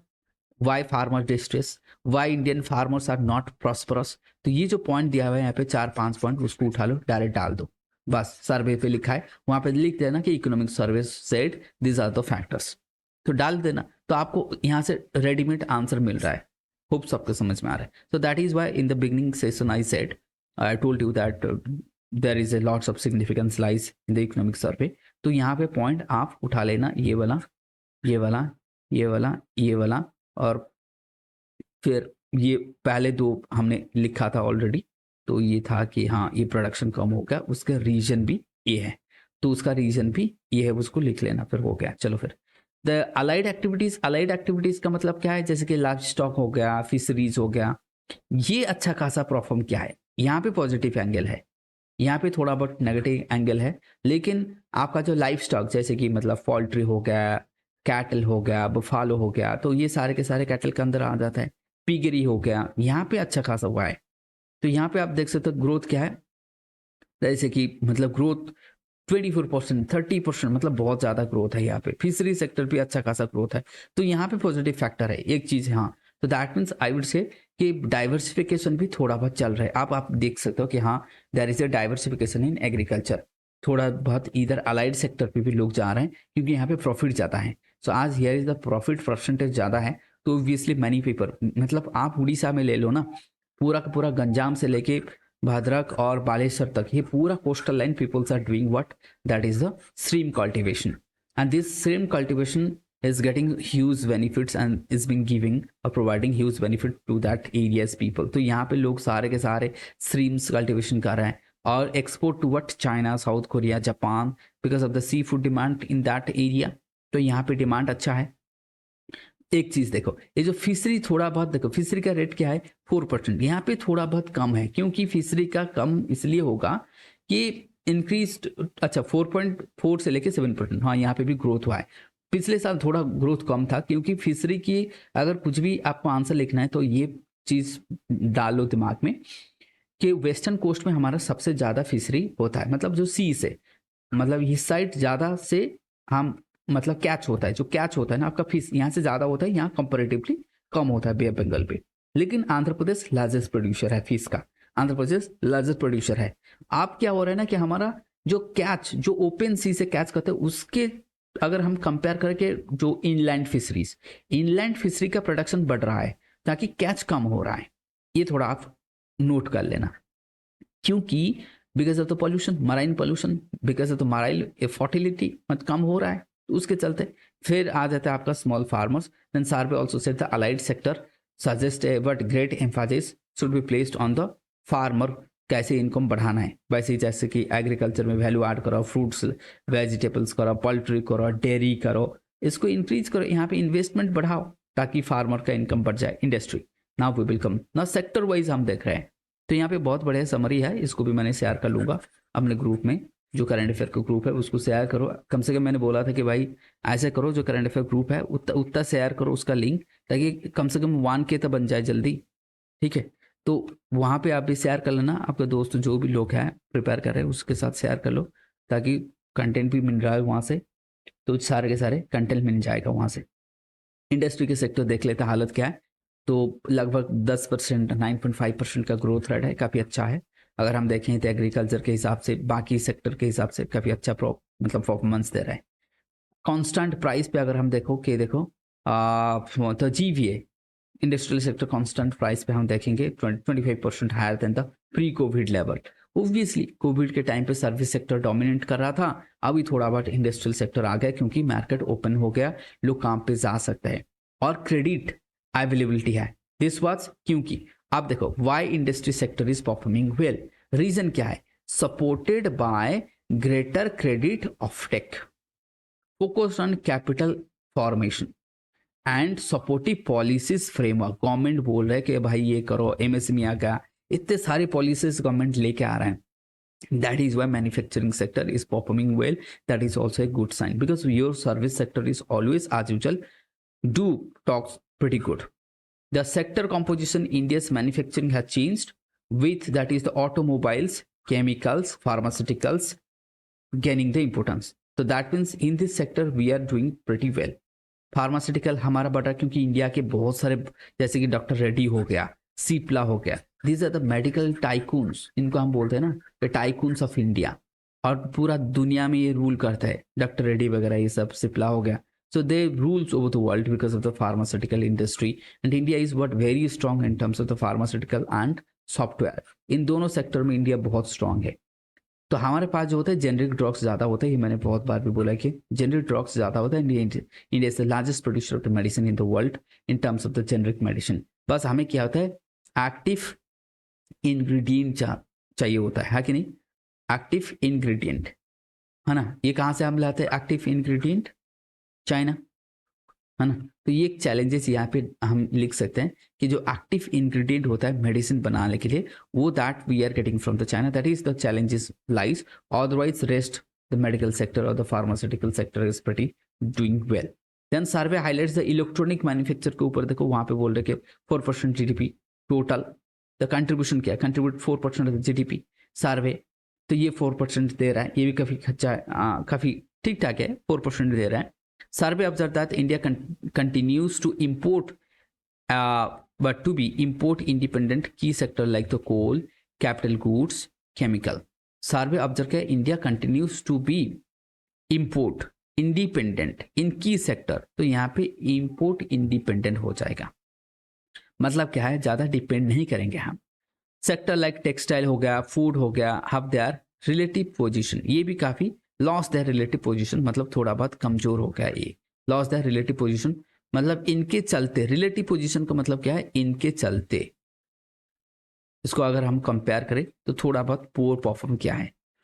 सो survey continues that the import dependent is key sector, है ना. इंपोर्ट डिपेंडेंट की सेक्टर थोड़ा हो गया, कोल हो गया, कैपिटल्स हो गया एंड केमिकल. तो केमिकल के मतलब फर्टिलाइजर जहाँ हो गया, ये सारे के सारे फर्टिलाइजर, जैसे कि आपका यूरिया हो गया, ये स्टील हम इंपोर्ट करते हैं. जैसे कि यूक्रेन हो गया, चाइना हो गया, यहाँ से इंपोर्ट करते हैं. तो एक चीज़ एक मिनट. अच्छा, इंपोर्ट डिपेंडेंट की सेक्टर ना, कोल हो गया, कैपिटल हो गया. अच्छा ठीक है. रिलेटिवली टेक्सटाइल वगैरह ये उतना नहीं है. तो ठीक है, मतलब काफ़ी अच्छा परफॉर्म हम इधर के हैं. Incentivising the search, that is the research and development, R&D के ऊपर भी थोड़ा बहुत काम कर रहे हैं. तो ये भी अच्छा है. तो कोल थोड़ा बहुत आप लिख लेना है कि हाँ कोल हमें, मतलब हमारे पास अच्छा खासा कोल मतलब जो भी है, तो उतना. एक तो देखो हमारा कोल का क्वालिटी खराब है, इसलिए बेटर टू इंपोर्ट. डिपेंडेंट की सेक्टर. तो कैपिटल गुड्स हो गए. कैपिटल गुड्स का मतलब समझ में आता है ना सबको, लाइक मशीन वगैरह जो होता है, केमिकल्स हो गया, फर्टिलाइजर, ये सारे हो गया. तो फिर आता है प्राइवेट सेक्टर. देखो private sector 55% of India's economy. This is very important. ये चीज़ बहुत इंपॉर्टेंट, क्योंकि 55% of your economy, the majority of your part is coming from the private sector. जैसे कि अदानी हो गया, अंबानी हो गया, जैसे कि मेडिकल का जितना टाइकून्स है, ये सारे के सारे. तो सर्विस, दैट मीन्स अगर जो private sector and the service sector, I would से private sector and service sector दोनों को अगर हम मिला लेंगे तो वो काफ़ी अच्छा परफॉर्म कर रहे हैं इंडिया में. यूजुअली हम देखेंगे तो सर्विस सेक्टर, जैसे कि टाटा हो गया, ये सारे के सारे 55. पहले क्या होता था, 65 हुआ करता था, थोड़ा बहुत कम हो गया. यहाँ पे सर्विस सेक्टर कौन आता है, जैसे कि आपका एजुकेशन आ गया, तो यहाँ पे तो बाइजू खत्म हो गया, अन अकेडमी का थोड़ा दबदबा उसका भी कम हो गया. तो ये भी सर्विस सेक्टर के पार्ट थे. तो जिसको हम बोलते हैं टेक सेक्टर, है ना. टेक जाइंट थे ये सारे, है ना. फिनटेक बहुत सारे आ गया, फिनटेक भी आ गया बहुत सारे. फिनटेक का मतलब समझ में आ गया, जैसे कि आपका ये फोन पे फिनटेक इंडस्ट्री के पार्ट है. तो हेल्थ केयर हो गया सर्विस सेक्टर में, एजुकेशन हो गया, फिर आपका IT हो गया, ये सारे के सारे IT सेक्टर हो गया. तो ये सर्विस सेक्टर का पार्ट है. ये काफ़ी अच्छा परफॉर्म कर रहे हैं, 55%. इसलिए रघुराजन ने अभी बोले थे, उन्होंने कुछ दिन पहले, मैंने पहले भी बोल चुका हूँ इस रिलेशन में, कि उनका कहना है कि भाई देखो, आप इफ इंडियन सर्विस सेक्टर को आप पूरा इकोनॉमी को पकड़ कर रखा है ना, तो उसको और थोड़ा ध्यान दे दो. मतलब एक ट्रिक ऐसे भी मैंने बोलता हूँ कि अगर सपोज किसी का इकोनॉमिक्स बहुत अच्छा हो रहा है ना, और प्री पे आपका 15 क्वेश्चन आ गए, तो 15 से 15 कर लो ना. तो मतलब आपका क्या है, अगर मतलब इकोनॉमिक्स अच्छा हो रहा है तो उसको और अच्छा बनाओ. अगर किसी का हिस्ट्री में थोड़ा कमजोर हुआ है तो भाई उसको मतलब उसको एवरेज करो, नहीं तो जितना है वो इसे छोड़ दो इकोनॉमिक्स की. लेकिन आपको 15 से 15 ठीक करना पड़ेगा, ताकि आप क्रॉस कर सकते हो बैरियर. इधर आपका स्ट्रॉन्ग को स्ट्रॉन्गेस्ट बनाना है, नहीं तो वीक को एवरेज करना है. This is how you can मतलब सेल थ्रू द एग्जाम. वैसे अगर हम यहाँ पे इंडिया को थोड़ा बहुत स्ट्रॉन्ग करना चाहते हो, तो इधर आपका सर्विस सेक्टर काफ़ी अच्छा है तो उसको और स्ट्रॉन्ग करो, नहीं तो फिर सारे सेक्टर को एवरेज बनाओ. होप समझ में आ गया सबको.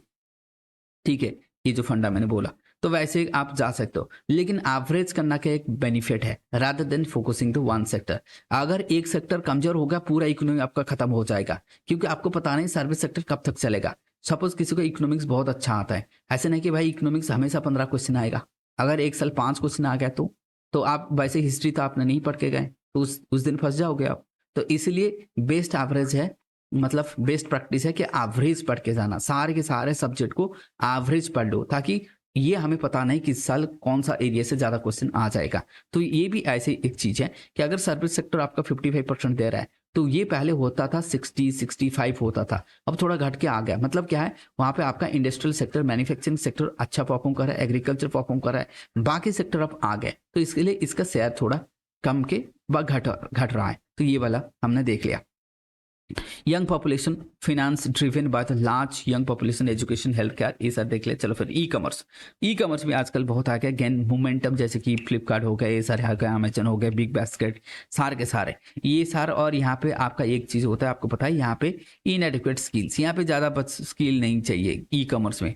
हाँ मतलब क्या, मतलब इंसेंटिव तो है। चलो फिर देखते हैं इसमें, तो ये थोड़ा बहुत देखना है कि हाँ इसका भी मोमेंटम आ रहा है, बहुत बढ़िया है। न्यू एज बिजनेस मॉडल, एक जिसको हम बोलते हैं, ये देखो ये जो सेंटेंस है ना, पैराग्राफ, ये जो सेंटेंस, इसको उठा लेना, आंसर पे डाल देना, क्योंकि आंसर लिखने में जैसे कि इंपॉर्टेंट क्या होता है, एक होता है आपका डाटा, एक होते हैं फैक्ट्स, एक होता है कीवर्ड्स, जिसको हम बोलते हैं कीवर्ड्स। जैसे कि ना कि for example agriculture to future, मतलब फील्ड टू फ्यूचर, सॉरी, जैसे बोलते हैं ना फील्ड टू फ्यूचर, मतलब फील्ड मतलब एग्रीकल्चर टू फ्यूचर।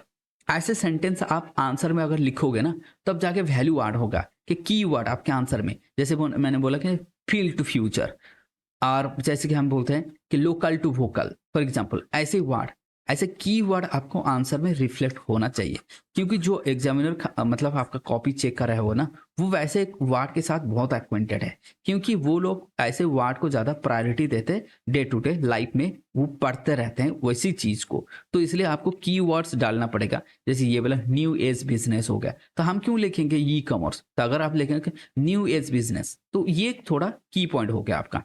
तो ऐसे लिखते चलना, जितने सारे की पॉइंट्स आप खुद से भी इवॉल्व कर सकते हो। की पॉइंट, डेटा प्राइवेसी हो गया, देखो जितना ऑनलाइन सेलिंग हो रहा है ना, डेटा प्राइवेसी के एक है यहाँ पे, मतलब इशू है। इशू क्या है, ऑन फ्रॉड है, कि भाई आपको आ गया, फ्रॉड तो बहुत होता है, तो इसके अंदर मैं नहीं जा रहा हूँ, तो फ्रॉड भी होता है। तो ये भी यहाँ पे कॉन्सन है, चैलेंजेस है। मतलब ये तो ठीक है कि बहुत अच्छा खासा मोमेंटम गेन कर लिया, लेकिन भाई चैलेंजेस भी तो है। जैसे देखो ना कि the sector growth is constant by the इनएडिक्वेट skill required online selling. तो ऑनलाइन सेलिंग के लिए भी तो क्वालिटी चाहिए ना। तो फिर डेटा प्राइवेसी होगा, ये सारे के सारे देख लें। Some challenges identify for the service sector, this is बहुत इंपॉर्टेंट, ये मेंस के लिए, मेंस एंड प्रीलिम, तो ये वाला लिख लेना। सर्विस सेक्टर तो ग्रो कर रहा है बहुत बढ़िया, कि हाँ 55% आपका कंट्रीब्यूट कर रहा है। उसके चैलेंजेस है क्या है, lack of workers with relevant GDP skills, देखो मतलब डिजिटल स्किल नहीं है। Difficulties accessibility of the finance, small medium enterprise, उसके पैसा नहीं है कि स्टार्टअप करने के, थोड़ा बहुत कहीं पे दिक्कत हो रहा है। टेंटेटिव ग्लोबल आउटलुक, वो भी थोड़ा, क्योंकि आप सर्विस जो प्रोडक्ट किससे दे रहे हो, आप किससे, किससे बेच रहे हैं service product, USA, because our largest export किससे करता है हम, service product, European Union, USA, इसको हम बेचते हैं। अगर वहां पे कोई भी टर्मोइल आ गया, इकोनॉमिक टर्मोइल, तो हमारे पास दिक्कत होगा। देन कमोडिटी प्राइस अनसर्टेनिटी भी, उसको भी। तो ये वाला आप लिख लें कि चैलेंजेस क्या है, this is very important for the service sector. तो ये आपका पूरा का पूरा पॉइंट मिल गया। यहाँ से इंफ्रास्ट्रक्चर आ जाओ। देखो इंफ्रास्ट्रक्चर मैंने बोला था, अगर आपका देश का इंफ्रास्ट्रक्चर सही नहीं है, 10-15 मिनट में खत्म कर लेंगे हम इसको, डोंट वरी। तो पूरा का पूरा देख ले, क्योंकि देखो आप इसको ना नहीं पढ़ते, बस मैं यहाँ पे पढ़ा रहा हूँ इसलिए आप पढ़ रहे हो, नहीं तो खुद से नहीं पढ़ते, इतना इतना लाइन बाय लाइन नहीं पढ़ोगे, हाँ कि नहीं, सही बोल रहा हूँ ना। तो इसलिए मतलब Sir, absolutely right, sir. अगर कोई पढ़ा रहे ना, थोड़ा बहुत टाइम दे दो, बस इतना टाइम में क्या कर लेते, कुछ नहीं होता, किसी से गप्पेबाजी मार लेते, बेकार जाता टाइम। मतलब पेशेंस थोड़ा रख लो कि भाई काम पे आ जाएगा, हमारी फोकस तो एग्जाम होना चाहिए। इंटरव्यू भी आपके सामने है, उधर भी आपका काम आ जाएगा। अगर पूछ लिया तो ग्लोबल हेडविंड्स, अब तक तो मैंने जो बोला वो सेंटेंस मतलब वर्ड नहीं आया। ग्लोबल हेडविंड्स का मतलब मैंने पहले से भी समझा दिया कि मतलब दिक्कत कहाँ पे, कोविड हो गया, वार हो गया, इस सारे के सारे को बोलते हैं ग्लोबल हेडविंड्स। अगर आप इकोनॉमिक सर्वे नागेश्वरम की मतलब जो स्पीच है उसको सुना है ना, तो आप वो बार बार ही was pronouncing that global headwinds, तो ये वर्ड ना सेंट्रल गवर्नमेंट कैपिटल एक्सपेंडिचर बढ़ा दिया है 3-fold। देखो this is very important science for the Indian economy. अगर आपको पूछे किसने कि भाई जीडीपी का ग्रोथ इंडिया पे होगा क्या आगे चल के, बिल्कुल सही होगा। क्यों होगा? पॉइंट एक हो गया, कैपेक्स बढ़ गया। कैपेक्स का मतलब समझ में आता है ना, बार बार बोला कि कैपिटल एक्सपेंडिचर। अगर आपका साधन अच्छा है, साधन मतलब क्या है? बुनियादी, जो जिसको हम बोलते हैं बुनियादी हिंदी में, मतलब मेरे को तो उतना वर्ड नहीं आता है जो वोकैब हिंदी का, जितने बहुत सीख लिए दिल्ली में रहते रहते, है ना। काफ़ी बस जो भी दोस्त लोग थे वहाँ से काफ़ी बातें होते रहते थे। चलो फिर ये जो कैपेक्स कैपेक्स होता है ना, उसका अगर मैंने बोला था ना, जैसे कि आपका रोड, पोर्ट, डिजिटल इंफ्रास्ट्रक्चर हो गया, आपका आपका डिजिटल डिविडेंड हो गया, आपका टेलीकॉम सेक्टर में हो गया, आपका इलेक्ट्रिक सेक्टर हो गया, जैसे कि पावर सेक्टर हो गया। अगर ये सारे के सारे इंफ्रास्ट्रक्चर अच्छा हो जाएगा ना, तो इन्वेस्टर आपके देश में ही आएंगे। जैसे कि चाइना, वहाँ पे कॉस्ट ऑफ प्रोडक्शन बहुत कम है। जैसे कि मैंने बोला कि रोड हो गया, रेलवे हो गया, यहाँ से फोकस करो। यहाँ से अगर आप पैसा खर्च कर रहे हो ना, उसको बोलता हूँ इन्वेस्टमेंट। इकोनॉमिक्स का एक गोल्डन लाइन है, if you are borrowing the money it must be for the investment not for the consumption. अगर आप पैसा कहीं से उधार ले रहे हो ना, तो उसको इन्वेस्टमेंट करो। ऐसे नहीं कि भाई मतलब कहीं पे खर्च कर दिया, जाके मालदीव घूम के आ गए, तो ये उसको वो फालतू में गया, क्योंकि वहां से रिटर्न नहीं मिलने वाला है आपको। और फिर अगर आप यूट्यूबर हो तो पूरे यूट्यूब मतलब हाँ मिल जाएगा, डोंट वरी। तो वैसे हम बोलते हैं, तो इसलिए लार्ज स्केल जो प्रोजेक्ट है तो वहां पे खर्च कर दो, ताकि आगे चल के ना, जैसे कि हम बोलते हैं कि पीएम गति शक्ति प्लान, तो उसमें तो खर्चा होगा ना पैसा, पीएम गति शक्ति। तो that is how the fiscal consolidation plans. However, given the fiscal consolidation plan, the union and the state governments is important, that is the viable of the project to execute to the public PP, that is the public private partnership। यहाँ पे क्यों लिखा है? देखो, एक तो चीज है कि हमें इंफ्रास्ट्रक्चर को ग्रो करना होगा। कैसे करोगे? गवर्नमेंट खुद कर पाएगा क्या? नहीं ना। तो फिर प्राइवेट प्लेयर को भी लाओ, उसको भी बोलो, क्योंकि अगर आप सारे के सारे खर्चा आप करोगे, गवर्नमेंट करेंगे, तो उसका फिस्कल डेफिसिट क्या होगा? बढ़ जाएगा। तो फिस्कल कंसोलिडेशन का जो प्लान है वो खराब हो जाएगा। ठीक है, इसलिए हमें प्राइवेट प्लेयर को भी इंडक्ट करना पड़ेगा। तो पीपी का डिफरेंट, जैसे कि बूट हो गया, है ना, बिल्ड ऑपरेट ट्रांसफर मॉडल, ये सारे पीपीके के अंदर आता है। ये भी यूपीएससी ने पूछ के रखे हैं कि बूट मॉडल क्या होता है, पीपीके का डिफरेंट मॉडल बताओ। पीपीपी क्यों हो भाई? 1991 वही फिर आ गया वहीं पे, 1991 जो मैंने बोला था फॉर्मेट आंसर लिखने का, बस उसको लाओ। जबरदस्ती इस पॉइंट को लिखना ही होगा। कुछ भी पॉइंट लिख रहे हो आप इकोनॉमिक्स का, एक पॉइंट पक्का है आपके पास, बस उसको यूज करना सीखो कि हाँ ये वाला पॉइंट हम लिख सकते हैं, जिसको हम बोलते हैं ना कि क्वालिटी एनरिचमेंट प्रोग्राम। कि इस साल मैंने भी सोचा है कि हाँ इस साल ऐसा जो क्वालिटी एनरिचमेंट प्रोग्राम हम भी कर लेंगे मेंस के लिए। क्वालिटी एनरिचमेंट मतलब उसमें कैसे लिखना है, उसमें पढ़ाएंगे नहीं। पिछले बार क्या करता ना, पढ़ाया था, इस बार नहीं पढ़ाएंगे। इस बार सोचा है कि नहीं, उसको बस कैसे आंसर लिखना है, क्वालिटी कैसे एनरिच करना है, दो तरह से कर लेंगे। थोड़ा बहुत पढ़ाएंगे लेकिन ज़्यादा सिखाएंगे, यहाँ लिखना कैसे, कौन सा डेटा देना है, कैसे यूज़ करना है, जितने भी डेटा आपको आता है। ऐसे नहीं कि सारे के सारे दुनिया के सारे चीज़ आपको ही आना चाहिए, ऐसे तो नहीं होगा। तो प्राइवेट सेक्टर का पार्टिसिपेशन बढ़ाओ इंफ्रास्ट्रक्चर में, ठीक है। तब क्या आपको क्या होगा? Lumpy capital investments and long पे बैक। मतलब समझ में आ रहा है? मतलब जैसे कि आपको अदानी पे करा, इनको बुलाओ, इनको बोलो कि भाई आप ना इन्वेस्ट करो, 10 साल 15 साल 25 साल के बाद पैसा हम लौटाएंगे, लॉन्ग टर्म पीरियड ले लो।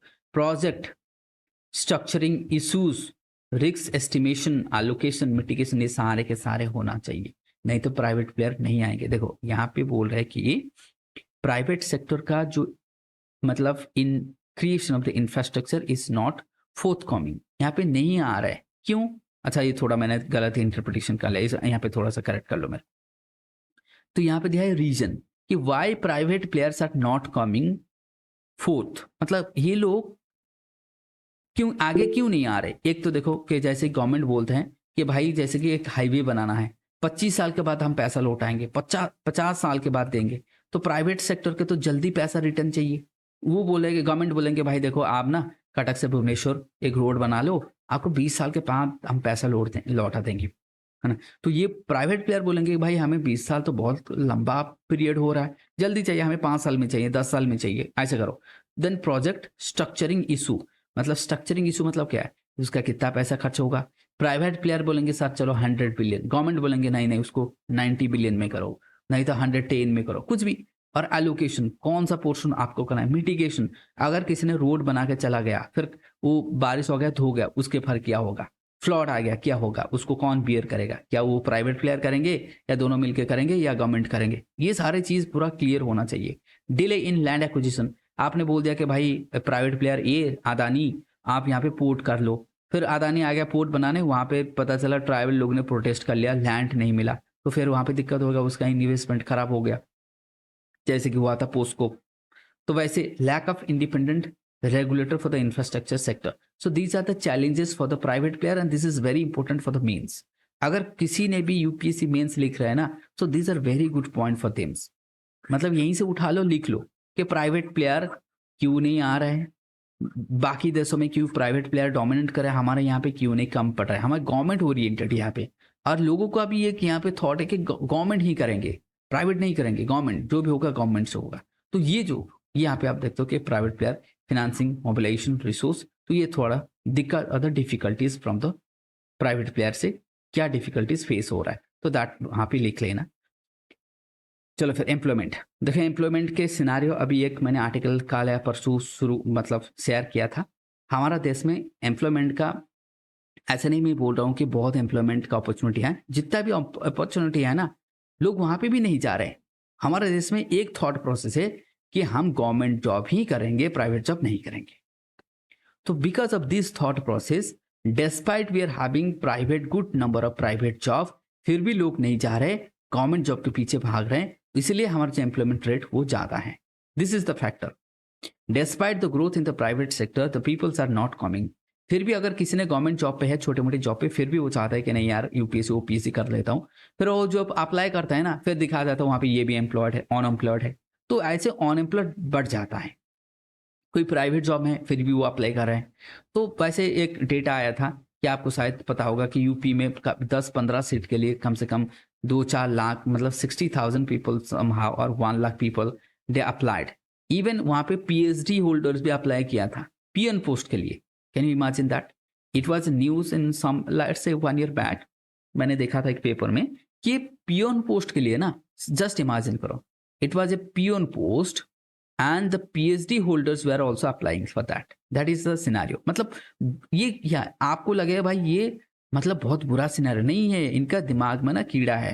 क्या है कि हमें गवर्नमेंट जॉब ही करना है, चाहे वो पीएन क्यों ना हो। भाई कहीं पे जाके प्राइवेट स्कूल पे पढ़ा लो, साई इंटरनेशनल है, बहुत बड़े बड़े स्कूल है, अच्छा खासा सैलरी मिल जाएगा, नहीं तो खुद से स्टार्टअप कर सकते हो। पीएचडी तो आपने कर लिया, मतलब गवर्नमेंट से भी काफ़ी सपोर्ट तो मिला है आपको, है ना, लेकिन नहीं, वो उनको गवर्नमेंट जॉब चाहिए, क्योंकि ये एक हो गया। नहीं तो फिर पता है ना यूपी बिहार ये सब में, नहीं तो आपको गवर्नमेंट जॉब अब नहीं करो तो लड़की नहीं मिलेंगे शादी के लिए, तो ये दिक्कत है। ठीक है, तो चलो फिर, तो ये ऐसे कीड़ा मतलब है। क्वेश्चन पूछनी थी थोड़ा हाँ सा इसके ऊपर कि जो 10th क्लास के एनसीईआरटी में दिया गया था कि ज्यादातर जो सेक्टर होता है प्राइमरी सेक्टर में लोग बेसिकली ज्यादा है, और जो सर्विस सेक्टर होता है उसमें इसलिए नहीं है, ज्यादातर अनएम्प्लॉयमेंट है कि उनके पास स्किल डेवलपमेंट नहीं है। और लाइक जैसे अंडर एम्प्लॉयमेंट लाइक वुमेन्स के मतलब वुमेन्स जो होते हैं ना पार्टिसिपेट ज्यादा नहीं कर पाते हैं। और लाइक जैसे कि स्कूल में भी होता है कि स्किल डेवलपमेंट नहीं होता, एजुकेशन सेक्टर में भी वहाँ पे करना चाहिए। मुझे लगता है कि सर्विस प्राइमरी सेक्टर में ज्यादा लोग हैं बट वहाँ पे स्किल डेवलपमेंट नहीं है, इस वजह से अनएम्प्लॉयमेंट ज्यादा हो रहा है।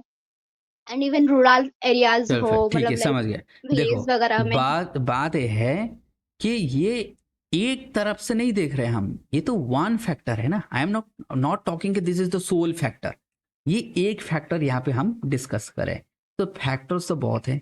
एक बात हो गया कि हमारे देश में जितना डेमोग्राफिक डिविडेंड है क्यों नहीं हो पा रहा है, क्योंकि हमारे पास ऑन स्किल्ड है। साउथ कोरिया में 92 से लेके 95% स्किल्ड लेबर है, हमारे देश में कितना है, उसका ऑपोजिट है।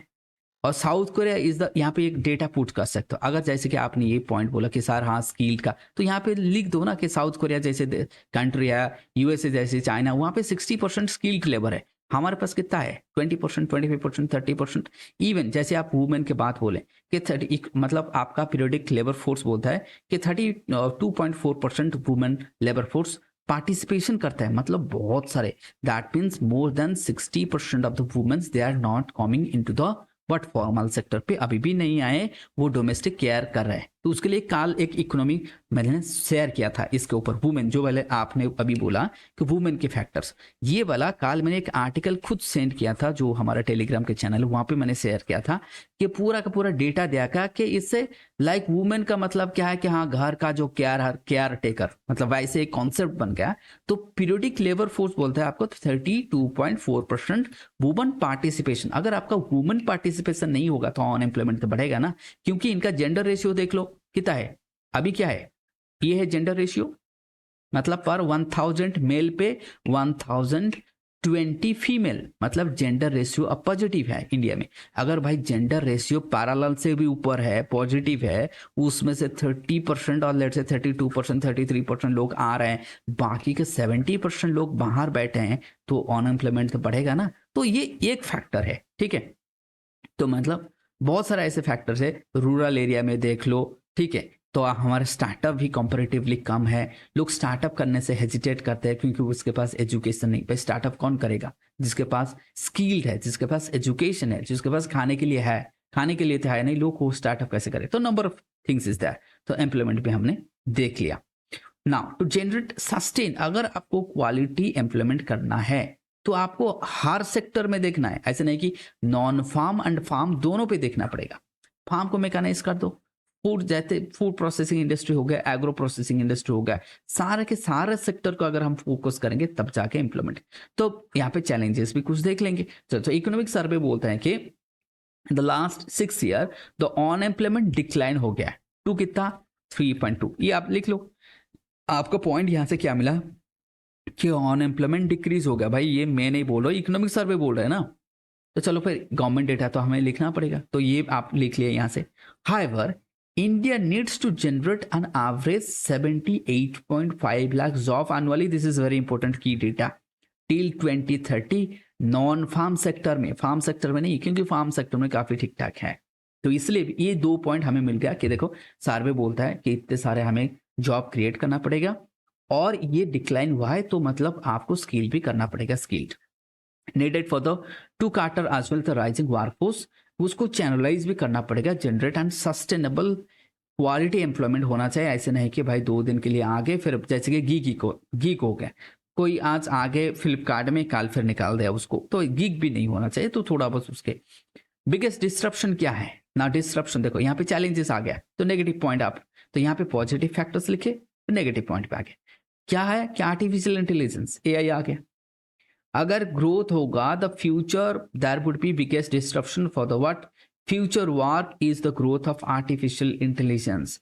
इवन आपका इकोनॉमिक सर्वे भी बोल रहा है कि artificial intelligence will also jeopardise the growth of employment around the world. ये सिर्फ इकोनॉमिक सर्वे नहीं बोल रहे, बहुत बहुत बड़े बड़े इकोनॉमिक्स में बोल चुके हैं कि there would be a disruption of what job because of the AI। तो ये AI आ जाएगा। potential to boost the productivity, disrupt the employment in the certain sector। ये सेंटेंस आप लिख लो ना, जब भी आप अनएम्प्लॉयमेंट लिख रहे हो तो ये वाला पॉइंट को जिगर करो। State government can supply hiring by the business by easing the compliance and the reforming the land law. तो आप लैंड लॉ को रिफॉर्म करो, प्राइवेट सेक्टर को बुलाओ, है ना। Jobs are created in the private sector, business must be bear in the mind the responsibility of the employment generation. मतलब आपको स्टार्टअप पे फोकस करना चाहिए, ऐसे नहीं कि हमेशा दिमाग में ये लेके चलना है कि हमें जॉब करना है, भाई जॉब करना है, नहीं तो जिंदगी मतलब क्या खत्म। वो ऐसे थॉट नहीं है, ठीक है चलो फिर मतलब जो लोग कैपेबल है, ऐसे नहीं कि हर कोई जो सिविल सर्विस प्रिपरेशन करता है सबका मतलब जो I would say the state is very worst, somebody is having good states, they can go for the क्या भाई चलो फिर मतलब स्टार्टअप भी कर सकते हो आप। क्लाइमेट चेंज, ये सारे आप आते हैं क्लाइमेट चेंज एनर्जी वाला इशू पे, तो सारे के सारे देख ले। तो लास्ट हम इशू पे आ रहे हैं, अभी थोड़ा बहुत देख लेते हैं। यहाँ पे भी क्या है, the energy, that means energy transition चल रहा है। देखो ये वाला पॉइंट हमने पहले भी पढ़ा है कि एनर्जी ट्रांजिशन, ना when I was talking about the energy transition, मतलब क्या, आप ग्रीन एनर्जी की तरफ जा रहे हैं, ठीक है। We are moving from the what fossil fuels to non fossil fuel sources की तरफ जा रहे हैं, मतलब ग्रीन एनर्जी। क्यों? क्योंकि हमारा भी एनडीसी है, नेशनल बट डिटरमाइन कंट्रीब्यूशन है, उसको कंट्रीब्यूट करना है किसके तरफ, COP21 के तरफ। मतलब समझ में आ रहा है ना सबको, ये जो मैंने कनेक्ट किया COP21 के लेके एनडीसी। तो नेशनल डिटरमाइंड कंट्रीब्यूशन आपने कहाँ पे बोले थे, पेरिस में हमने बोले थे कि भाई देखो हम भी कुछ कंट्रीब्यूट करेंगे, नेशनली करेंगे। तो उसको आप कैसे करोगे, जैसे कि हाँ ठीक है सोलार पावर, PM सूर्या ये स्कीम आ गया, आप विंड एनर्जी बढ़ा लो, ये करो वो करो, तो उसमें तो इंस्टॉल कैपेसिटी भी बढ़ना चाहिए। तो India has performed pretty well in the renewable sectors front, achieving the cumulative 82.6 gigawatt of the install solar power. तो यहाँ पे एक पॉइंट मिल गया सोलर एनर्जी लिखने के लिए, अगर आप लिख रहे हो सोलर तो यहाँ पे आपका पॉइंट मिल गया।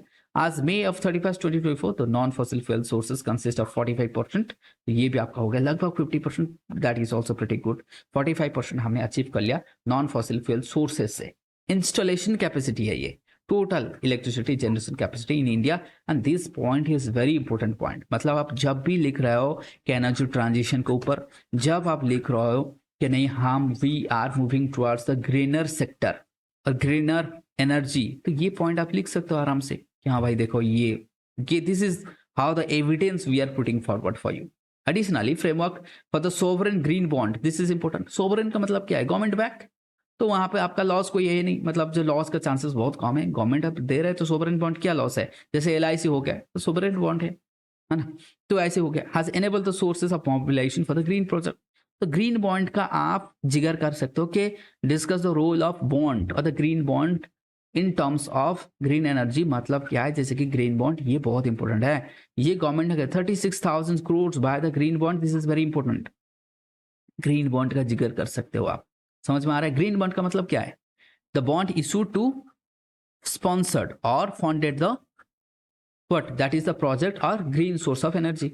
मतलब वो सोलार हो सकता है, वो विंड हो सकता है, वो बायोगैस हो सकता है, वो बायोफ्यूल हो सकता है, एक आप गोबर गैस जिसको हम बोलते हैं वो भी हो सकता है, कुछ भी हो सकता है। मतलब ग्रीनर की तरफ हम जा रहे हैं, है ना। ऐसे नहीं कि आप लिख लें कि लिथियम बैटरी सर, कुछ नहीं, जरूरत नहीं है, ठीक है। तो इसको आप लिख लेना यहाँ से। Survey noted that the India faces dual challenges. फिर उसका चैलेंजेस देखो कितना बढ़िया, जब भी आप आंसर लिख रहे हो, देखो एक आंसर है, ठीक है, तो यहाँ से हमें कम से कम कितना वाट मिल जाएगा, 1 2 3 4 5 6 7 8, तो कम से कम 100 वाट है याद, इधर 100 से 150 वाट है। देखो ये पूरा का पूरा आपका आंसर है, जब भी आप लिख रहे हो ना पूरा का पूरा आंसर है। बस यहाँ से और थोड़ा कीवर्ड डाल देगा कि NDC जैसे हो गया, क्या हमारा जो लाइव मिशन लाइव है, ऐसे कुछ जो गवर्नमेंट का जितना स्कीम है, सूर्य हो गया, मतलब महाल हो गया, ऐसे जितने सारे स्कीम है ना, मतलब उसको थोड़ा इधर डाल देना, हो गया आपका आंसर पूरा पूरा मेंस का आंसर।